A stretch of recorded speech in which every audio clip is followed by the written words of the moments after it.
revelar un poco el trabajo de un artista que, bueno, está lejos, que no lo vemos mucho, entonces que haya venido hasta aquí, a Buenos Aires y a MACBA es un lujo, y en parte ocurre gracias a esta constelación que Isabel nos ha hecho posible. La a nuestro director ejecutivo Aldo Rubino, que nos permite pensar un poco más en la importancia de la construcción, de la geometría, de la abstracción como una línea importante, que al mismo tiempo es como se ha constituido la colección, la colección MACBA. Entonces, bueno, creo que Iván tiene mucho que ver con eso, en el sentido de que su obra trabaja mucho en esas líneas. Y bueno, y también gracias a Ernesto, que está aquí, es el curador de la muestra, y que se ha hecho una selección importante de piezas históricas, algunas, otras que son más recientes. Entonces, bueno, pero que nos permite ver un poco el trabajo. También a Cristina Rossi, que gentilmente está aquí, que es doctora, que es una especialista en estos temas que tienen que ver con la abstracción. En estos días he estado pensando, a raíz de estar informándome y trabajando un poco más y profundizando, dije, bueno, esta mujer realmente ha hecho un trabajo titánico a lo largo de estos años en recuperar no solo figuras, sino debates, proyectos, escribe, todo el tiempo está recuperando figuras que uno ni sabía que existían, y ella está ahí como haciendo ese trabajo, ¿no? Entonces, a todos agradecerles muchísimo, a Iván, a Jenny también, bueno, esto es importante para nosotros, y no quiero alargarme muchísimo más, así que les voy a dar la palabra a ellos, que, bueno, van a presentar un poco el trabajo.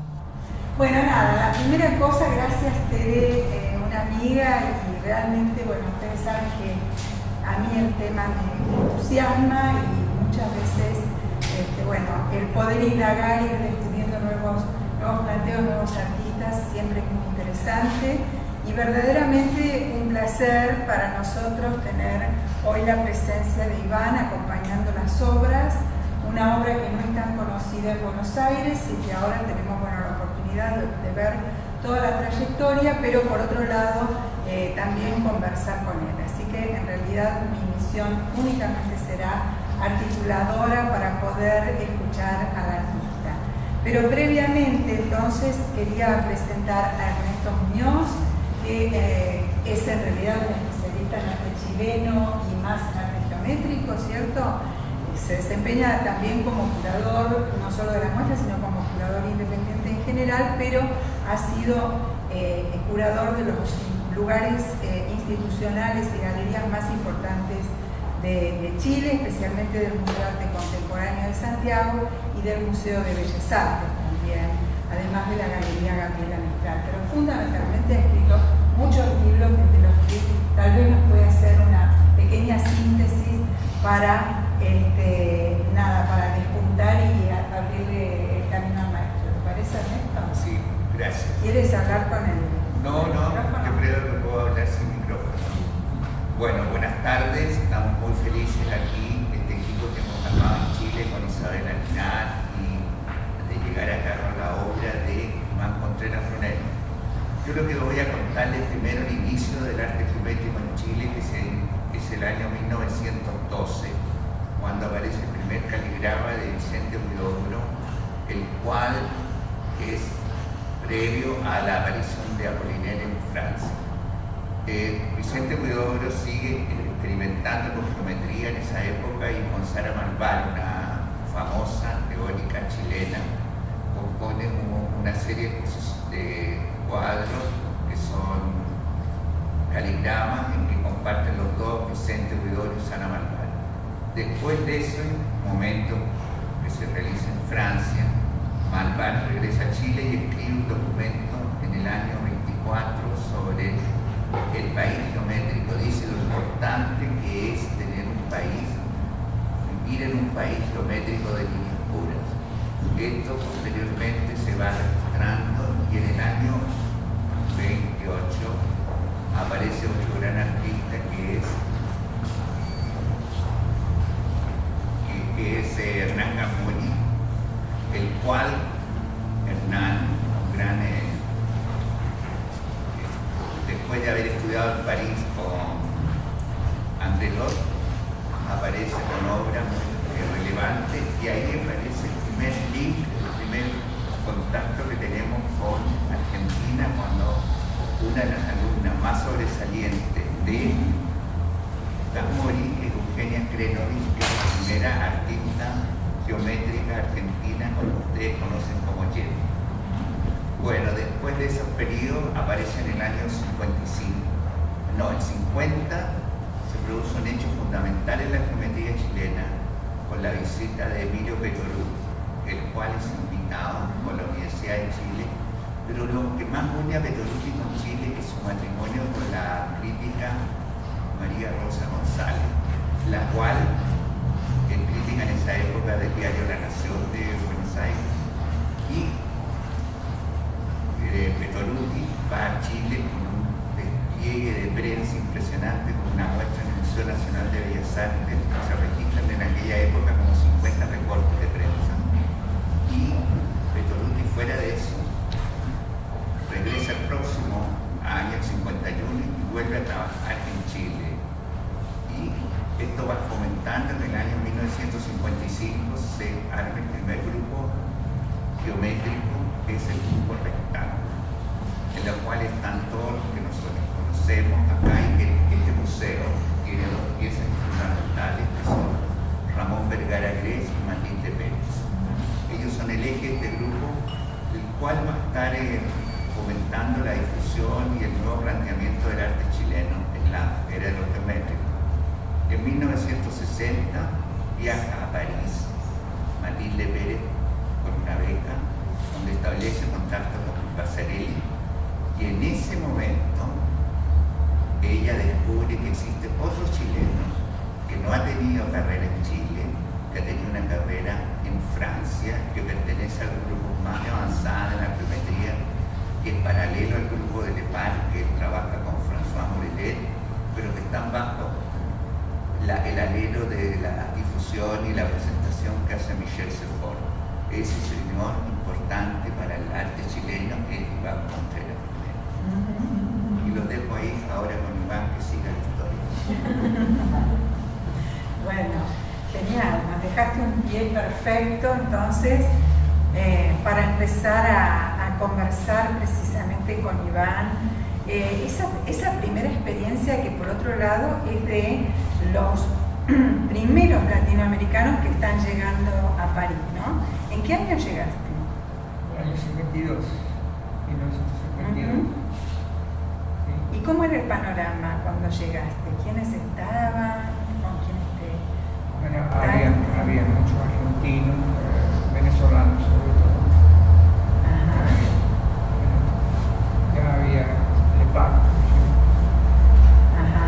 y otros Cairoli, bueno, algunos más o menos conocidos hoy día, pero que en esa época sonaban más. Es cierto. ¿Y con los venezolanos te tuviste buen contacto, buenas Sí, relaciones? bueno, con Jesús Rafael Soto, un amigo me lo presentó ya de entrada, en el año 52.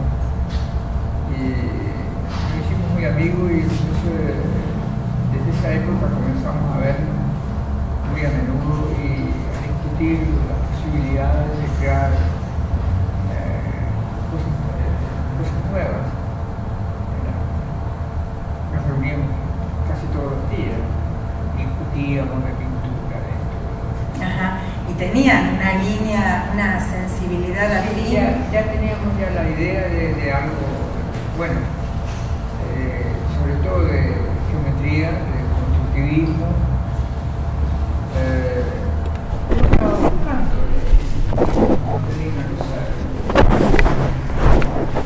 Ya poco a poco se va formando, poco a poco uno va trabajando y encontrando cosas que pueden ser interesantes. Claro, yo pensaba, por ejemplo, mirando las obras, ¿no?, que ahora vamos a volver a disfrutar en la sala, que hay una primera etapa de bastante experimentación, ¿no? Sí, siempre. En donde se van moviendo los planos. ¿Y cómo fue esa etapa? Contanos. Bueno, al principio yo en realidad tenía muy pocos medios, me parece. Entonces solamente podía hacer collage, pues así. Ya cuando fui a Estados Unidos, porque yo llegué en el año 52, pero ya por el año 57 se hablaba mucho de Estados Unidos y yo decidí ir a ver qué se hacía en Estados Unidos, qué se hacía en Nueva York. Y entonces, con eso hablé con Jesús Rafael Soto justamente, y él me dice, mira, si tú encuentras que es mejor para nosotros, tú me escribes y yo vengo, me las arreglo. Él tenía ya su esposa y un hijo. No era conocido de nadie, y yo menos todavía. No, ninguno de los dos. Y entonces él tocaba la guitarra para ganar su vida en un club nocturno, ¿no? Que se llamaba La Escal, un club latinoamericano. Y entonces me dice, si tú me escribes y yo me las arreglo y vengo. Nunca le escribí la carta porque en Estados Unidos, en Nueva York, estaban en pleno expresionismo abstracto. Tirando pintura, como Pollock, el action painting y todo eso. De manera que, bueno, yo me casé en Nueva York, me quedé más tiempo de lo que quería, me quedé 4 años más. Y ahí me puse a hacer cosas que no había podido realizar porque trabajé en Nueva York. Trabajé en dibujo animado, en spot para la televisión, en diversas firmas, una de ellas, a la cual fui asistente del director, y con eso ganaba mi vida yo. Y cuando, ¿qué más? No, yo lo que pensaba era que, bueno, eso... Y al final me volví a París. Ajá, te había abierto más. Dígame. Todavía el... Sí. Pregunta. En ese momento de experimentación Sí. y de transformación de alguna manera, ¿se trabajaban con documentos meramente formales o había como ideas como que se iban como concretando más allá que después se transforman, pero habían como sustentos de como ideas como muy personales o todavía no eran pruebas o... ¿Cómo era al principio de la pregunta? ¿Cómo era? En el momento de la experimentación, ¿Sí? de la transformación, el accionar, el actuar, el desarrollar, estaba sustento a meramente cosas formales o habían como ideas que después se van a transformar o... No, lo que pasa es que, bueno, ideas formales, es que es un poco difícil, los Mira, términos son yo siempre... creo que más hay un movimiento que es círculo y cuadrado, Cristina, ¿no es cierto? Sí, es cierto. Que está metido ahí Michel Sefort, Claro. que está participando Torres García. Eso es interesante. ¿Ya lo habías conocido a Michel Sefort Sí, en pero ese eso momento? no responde a lo que me preguntó él. No, lo que me parece... ¿Cómo es tu nombre? Camilo. Camilo. Me parece que Camilo pregunta si era una experimentación desde la forma o desde las ideas. Y yo creo que había un puente, por lo que nosotros estuvimos conversando, y por eso él venía trabajando con distintos materiales.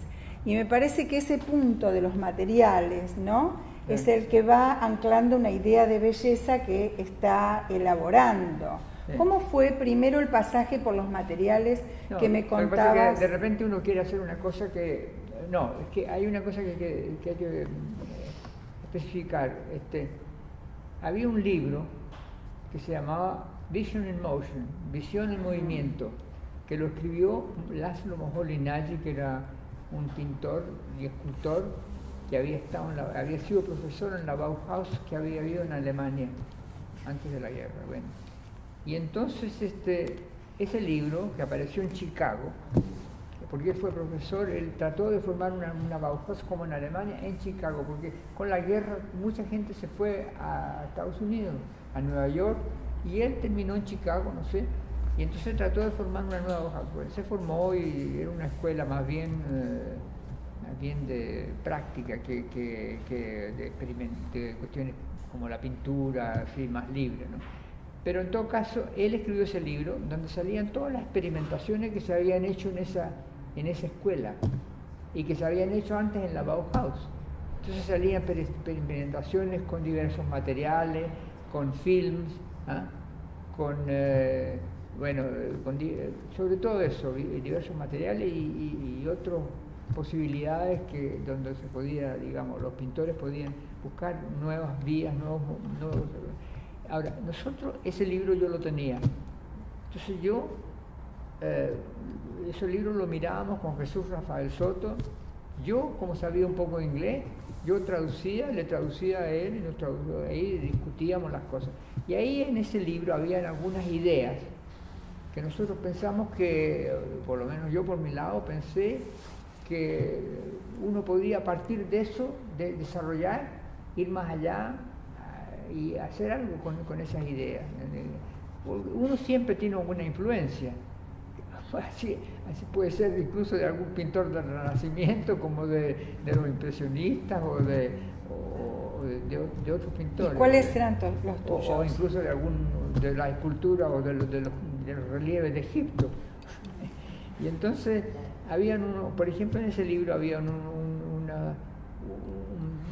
fondos así, unos cuadros que eran un fondo plano, blanco, y entonces Moholy-Nagy había colocado una placa de plexiglas delante para sostenerla con unos tornillos, con 4 tornillos, y entonces en esa placa él había pintado alguna figura geométrica, entonces parecían flotar delante del fondo. Esa idea la pescó Soto y la pesqué yo también. Después él había pescado otra, había puesto en ese libro, aparecía también, él había puesto, por ejemplo, un fondo, y entonces había unos alfileres que tenían una bolita al final de color. Él los había puesto así, entonces se veían varias bolitas de color, de diferentes colores diferentes, que flotaban contra un fondo neutro. Pero eso no era esa posibilidad, eso no tenía posibilidades, porque aparte de eso, ¿qué podía hacer? En cambio, con el plexiglas se podían hacer otras cosas, se podían dibujar diferentes formas o diferentes cosas. Soto siguió esa vía, digamos, una placa de plexiglas delante de un fondo. Probablemente él pintó algo en el fondo y algo en la placa de plexiglas. Yo cuando me fui a Nueva York, porque eso lo estábamos viendo en París, cuando me fui a Nueva York yo decidí de hacer con 3 placas, sin fondo. Entonces quedaban todos los elementos flotando. Después uno, pensando un poco, analizando la cosa, llega a la conclusión de que en el fondo, de todas maneras, tendría que haber un fondo, porque incluso si es el muro, aunque uno no lo haya, digamos, determinado, no lo haya puesto, el muro está ahí, y el muro tiene un color, o sea que uno no escapa al fondo. Así que quizás es mejor poner uno su propio fondo que un muro que a lo mejor tiene algunos hoyos, que uno tiene que tratar de controlar todo en cuanto se refiere a la obra. De manera que esa fue digamos, el origen de dónde comienzan Ahora yo más tarde, de vuelta a Francia, no tenía mucho dinero, entonces había un lugar que se llamaba el Bazar del Hotel de Ville en París, que todavía existe, donde abajo había toda clase de materiales y de herramientas y de todo. Entonces nosotros siempre íbamos a mirar ahí, porque ahí de repente un material le da una idea a uno. Pero yo dije, voy a buscar algún material transparente, y empiezo a mirar por ahí, de repente veo unas rejillas, y había unas más finas, otras más gruesas, de todas clases de rejillas, unas de plástico, otras de metal. Yo entonces compré 1 metro de una de metal, porque la vendían por metro. Y como yo no sabía si esto iba a resultar o no, compré 1 metro y me la llevé para la casa, y ahí empecé a recortarla y a hacer el experimento, digamos, ponerlas contra un fondo y ver qué se podía hacer. De repente de ahí uno va descubriendo que si uno coloca un fondo oscuro y después coloca una rejilla clara, blanca, por ejemplo, y después coloca una rejilla oscura adelante, se produce un efecto de moiré. El moiré, no sé si ustedes conocen. ¿Cómo? El moiré también existe en géneros. Hay un género que se llama moiré, que es una palabra de origen árabe. Porque todos estos países ahí del Medio Oriente y de India hacían muchas clases de textiles. Entonces eso uno lo encuentra interesante y sigue, de ahí yo he seguido, digamos, buscando otras cosas y dándole ya, digamos, incorporando el color a todo eso. Ver cómo puede uno, y las formas también, la estructura, la organización de todo eso, digamos, e incluso después ya más adelante me pidieron a mí qué podía hacer yo en un espacio así que sube. Bueno, entonces yo he pensado en colocar ya no rejillas finas, sino que rejillas un poco más gruesas, colgadas, digamos, crear una especie de masa de color suspendida en el aire y móvil. Te da un efecto, digamos, tratando de hacer algo bello en lo posible. Bueno, y ahí entonces estábamos, por un lado, la experimentación que decíamos y las formas que van apareciendo, donde se anclaba esta idea un poco de belleza, ¿no? Esta idea que vos también habías ido trabajando. Sí. ¿Qué quiero decir yo de la belleza? Hoy hablábamos de Baudelaire, que en algún momento seguro. habías vuelto a Baudelaire a pensar lo bello desde ese lugar. ¿Cómo? ¿Te acuerdas que hoy hablamos un poco que te preguntabas en realidad?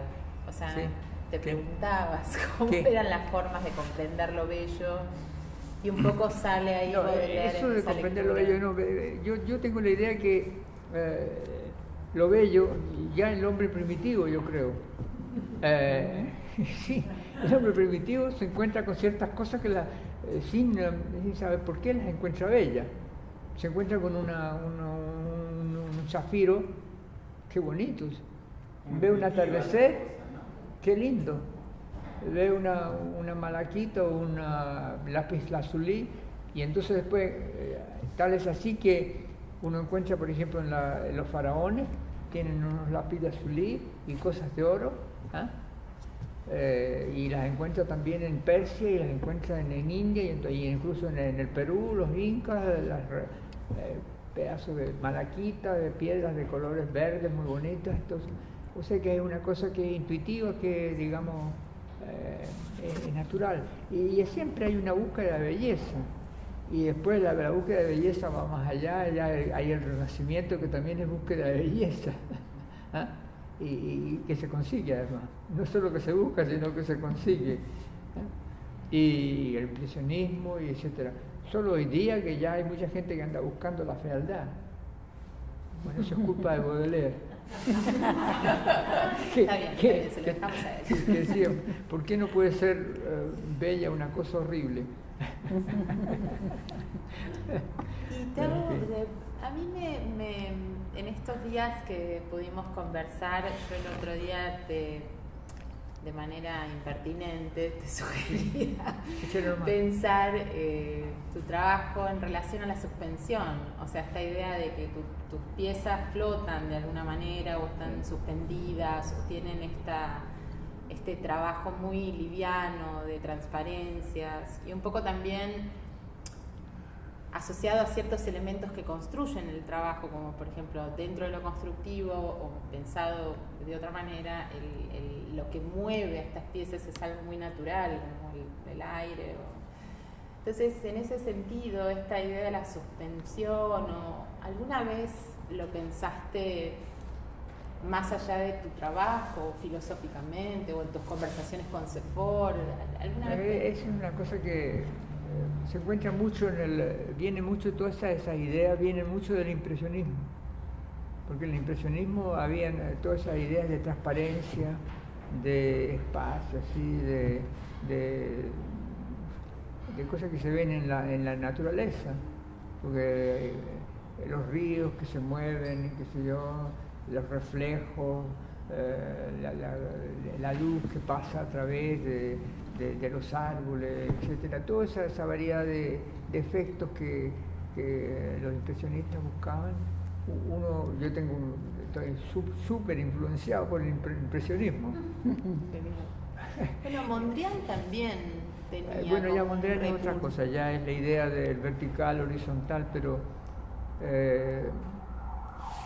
más bien, sí, eso cuenta también, porque eso ya es la geometría. Lo que sucede es que uno, es cierto que las últimas cosas de Monet eran casi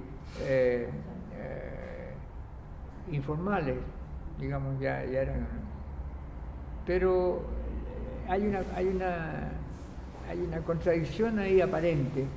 Por ejemplo, cuando uno, si uno, como dijera yo,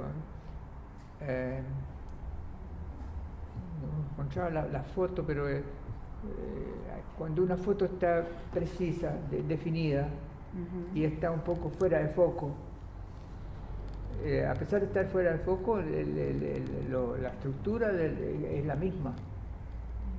Por ejemplo, si yo tengo una cosa aquí perfectamente geométrica y pongo un vidrio que es medio turbio, que no es transparente completamente, uno va a ver toda esta estructura como deformada, pero la estructura siempre está siempre ahí implícita, y es geométrica, y es definida. Y yo muchas veces he tratado de hacer ese efecto. ¿No es un poco lo que aparece en una de las primeras obras que está en la sala?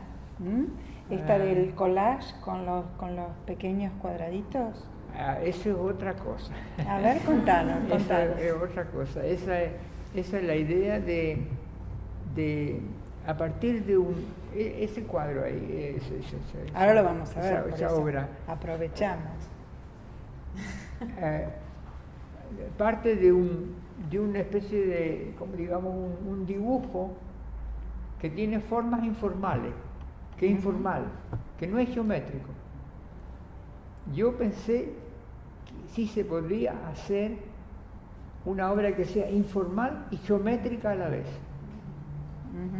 Entonces, yo recorté ese dibujo que es informal en cuadrado, haciendo líneas verticales y horizontales. Se formaron 1000 y tantos o más, no me acuerdo, cuadraditos, para que las cosas pudieran, para pegarlos en 3 dimensiones, en 3 niveles, para que uno pudiera, digamos, colocar todos esos cuadrados en el mismo lugar que estaban en el modelo original. Había que numerarlos y darle a cada número un nivel. Entonces había el número 1 en el primer nivel, el número 2 en el segundo nivel, el 3, y así 1, 2, 3, 1, 2, 3, 1, 2, 3, 1, 2, 3, y van cambiando 1, 2, 3, 4, 5, 6, 7, 8, 9, 10. Y había que pegar todo eso. Entre mi mujer, mi señora, una amiga irlandesa que se murió, no de eso. Sí, ni tampoco le tomaba mucho, porque los irlandeses toman mucho, tampoco se murió, bueno, tampoco se murió, pero en fin. La cosa es que al final terminamos de pegar eso, fue un trabajo de chino. Iván, es importante notar en tu obra que el uso de no materiales mecánicos como motores, sino que tú sí, simplemente... Eso es una cosa también con mi amigo Soto, nosotros decidimos que... No, pero lo más bonito ahí que es el viento el que participa, y es el viento y el espectador el que participa en la obra. Bueno, decidimos nosotros no utilizar ninguna cosa que no fuera natural, digamos. Que intervenga el viento, por ejemplo, el aire, está bien, pero no eso de meter motores, encontramos que, no sé, lo encontramos demasiado artificial. No, tampoco no era una prohibición, no era una cosa así. Pero en el fondo no nos gustaba ese tipo de cosas. ¿Sí? Bueno, otros artistas decidieron hacerlo. Después tampoco decidimos no utilizar, ¿cómo se llama? No buscar o utilizar ilusiones ópticas, que hubiera un poco de efectos ópticos, puede ser, pero no era esa la idea de buscar eso, que hubiera un poco de efecto así de Moiré, por ejemplo, pero encima. Bueno, y la otra cosa que también me parece interesante, ya que estamos avanzando en la producción, es que, bueno, ustedes están en París, digo ustedes porque estás en un grupo grande de artistas chilenos, argentinos, venezolanos, ¿cierto? Que están en esta línea del arte cinético, ¿no? Y se organizan un par de muestras, algunas muestras importantes de latinoamericanos en París. Sí. ¿Cómo las recordás? ¿Tuviste alguna incidencia especial?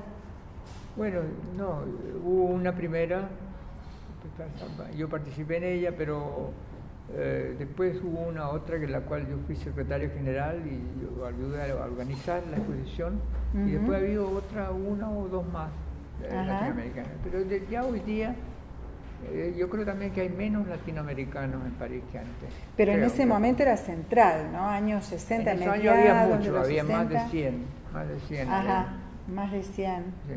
Y algunos bien importantes entre los que... No, estaba lleno de incluso muchos que se fueron y que son muy importantes ahora en su país, los cubanos, por ejemplo. Los cubanos se murieron. Ahí queda uno todavía, Joaquín Ferrer, pero los otros se murieron. Cárdenas, porque es muy buen escultor, se murió. Pero eso ya no volvieron más, porque con la situación de Cuba... Claro, no volvieron más. Pero artistas que han marcado la historia. Pero Rafael Soto, Cruz Díez, y después argentinos también, Seguí, ya, están todos ahí todavía, ¿no? Ajá. Bueno, viajan, la gente hoy día viaja mucho, también no están siempre en el mismo lugar. Es cierto. No, y estaba pensando que entre todas también las estrategias que armaban los argentinos o los latinoamericanos que estaban en París, una de ellas fue armar un espacio, ¿no? Un espacio para que circulara la obra. En eso también habías tenido que ver, me contaron. Bueno, no, eso fue un espacio que nosotros, porque había una galería muy importante que era la galería Denis René. Esa galería, algunos artistas latinoamericanos, sobre todo los argentinos, estaban en esa galería, entraron en esa galería, Asís, De Marco, García Rossi, Leparc, entraron todos ellos. Y había todo otro grupo de jóvenes venezolanos, yo también, y otros más, que no tenían ninguna galería donde podían mostrar lo que hacían, incluso no estaban ni siquiera en los salones. En esa época no. Después ya entraron todos a los salones, ya por lo menos podían mostrar una obra al año en un salón y otra obra en otro. Ya. Bueno. Y entonces yo decidí, fui a hablar con Soto, que ya estaba introducido y que tenía que conocía un poco el derecho que estaba con la galería esta de Denis René y que conocía más gente. Y tenía una facilidad para conocer gente increíble, Soto. Porque ya un día me presentó Boulez, por ejemplo, el compositor y el director de orquesta, me conocía también a otros actores. Tenía gran facilidad para hacerse amigo de gente conocida, es importante, no sé cómo. Don de gente, que se llama en castellano, don de gente. Bueno. Y entonces, bueno, ¿dónde estábamos? ¿Por dónde iba yo? Y entonces armaron este espacio, ¿cómo se llamaba? Bueno, el Centro Como, Constructivismo y Movimiento. Constructivismo y movimiento, cosas cinéticas. Y entonces yo hablé con Soto y me dice, mira, hay una galería que no quieren, la señora no quiere ya trabajar más en eso y que podría prestarle por un cierto tiempo la galería, que bueno, tienen que pagar un poco nada más que la luz, el gas, cosas así, no el gas, pero en fin, la luz. Y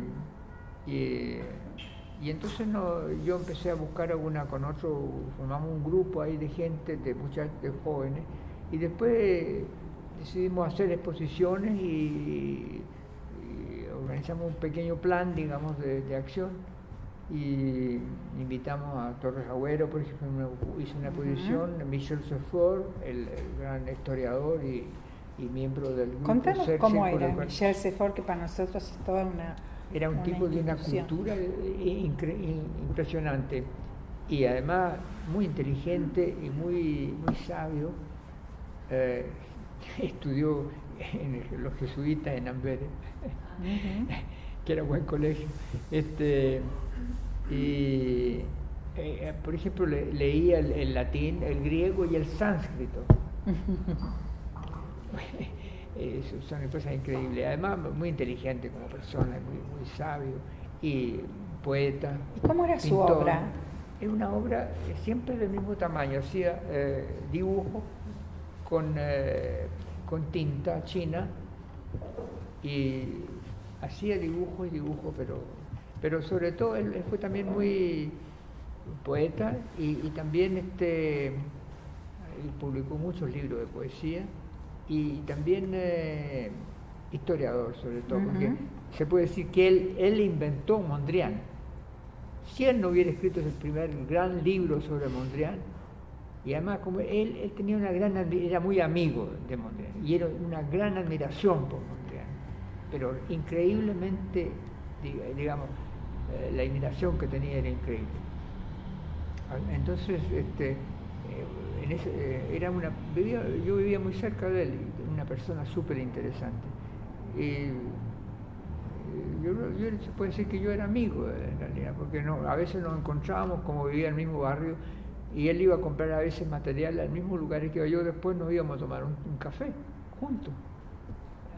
En fin, una persona muy interesante. Sí, lo supongo. En realidad, para nuestro medio, Michel Cefox es recordado también porque discutió, especialmente, bueno, como era el primer núcleo de lo que fue Cercle Carré, ahí trabajó con Torres García, pero una vez que él hizo su libro de arte abstracto, Torres García no estuvo incluido, por lo tanto, los argentinos y especialmente Guillermo de Torre y demás debatieron mucho esta ausencia de Torres en ese momento, que bueno, para nosotros Torres sigue estando en el comienzo, ¿cierto?, de esa línea que va a abrir la ruptura del lenguaje hacia la abstracción, pero claramente en el entorno parisino no estaba. Por lo tanto, bueno, el recuerdo de Cefox en ese momento, y ya un Cefox maduro que los apoyaba a ustedes, les escribía presentaciones. Así, él escribió unas presentaciones, a mí me escribió 4 presentaciones, incluso la de la Bienal de Venecia. Bueno, y también es muy lindo, ¿no?, pensar que en este momento que estaban haciendo este grupo Como, que es aproximadamente año 68, 69, por ahí. Es decir, es un periodo muy importante de todos los cinéticos, ¿no? Sí. Pero sin embargo, en ese momento todos estaban luchándola desde abajo, ¿no? Tratando de generar un espacio, buscar que la obra se conociera, que circulara. Sí. ¿Fue difícil París? ¿Ah? ¿Fue difícil París? Sí, era difícil, siempre ha sido difícil y sigue siendo. A pesar de que hay muchos artistas, por ejemplo, hay estos salones. Ahí en el Grand Palais, que es enorme, ahora en diciembre tenemos 3 o 4 salones. Cada salón tiene 400 artistas. La mayor parte de esos artistas no llegan a ninguna parte. Y incluso el hecho de exponer en París y en un salón no es ninguna garantía de éxito. En fin, pero los artistas tienen como dijera, la satisfacción de por lo menos poder mostrar lo que hacen. Puede ser, hay algunos artistas que han salido de los salones, que han expuesto ahí, por ejemplo, en el salón en el cual yo participo. Antes participaba en dos salones, en 3 incluso. Ahora participo solamente ahí, Realité Nouvelle. ¿Cuál es? Comparaison, se llama Comparaciones. Y entonces, ¿qué era lo que estaba diciendo yo? Que a veces los artistas se exhiben ahí, pero no llegan. No, sí, pero bueno. Y entonces, uno invita a gente ahí que uno le parece que pueden, sobre todo yo trato de invitar a gente joven, le darle una oportunidad que puedan exponer, pero tampoco no hay nada contra una persona de más edad que todavía está trabajando y que no tiene otro acceso para poder mostrar sus cosas, que son artistas buenos así, que tiene que puede mostrar así, ¿no? O sea que para eso sirve, puede servir. Pero de todas maneras la cuestión de la pintura es difícil siempre. Ser pintor, yo hubiera tenido hijo, nunca le habría dicho de ser pintora, jamás. Porque uno pasa la de Kiko y Caco. O sea. Bueno, pero lo importante es que esos puntos de apoyo sirvieron para el desarrollo de esta obra que hoy vamos a ver y que queremos ir a disfrutar a la sala, pero antes me gustaría que si ustedes tienen alguna inquietud, preguntas para hacerle, abrir también a ustedes a partir de lo que conversamos. Me gustaría preguntarle, está bien, se escucha muy bien. Sí. En este momento, usted vive en Madrid, vive en París. En París. Sí. Y yo estuve viendo la exposición hace 2 años atrás suya en Santiago, la de Isabel Aguilar. Ya. Y quedé enamorado de sus cuadros y de su arte. No lo conocía, debo ser franco. Y Isabel estaba en ese momento en Colombia. Entonces yo pregunto, esos dos son los que me gustan a mí. Y me dicen, no, le tengo que hablar con la señora Isabel. La llaman a Colombia, yo paso al día siguiente y me dicen, no, esos cuadros ya no están más a la venta, son los que compró ella. Así que es una gran admiradora. ¿Dónde está ella? Es una gran admiradora suya, igual que yo, nada más que con más decisión que la mía. No, pero tiene dos. Qué bueno, qué simpático. Acá también hoy no pudo estar, pero está Guillermo Ruperto que también tiene adquirido algunas piezas de Iván y también es interesante. Que quedan en la Argentina, qué bueno. Eso está bueno para nosotras. Sería bueno que quedara una pieza aquí en este museo, ¿no? Sería genial.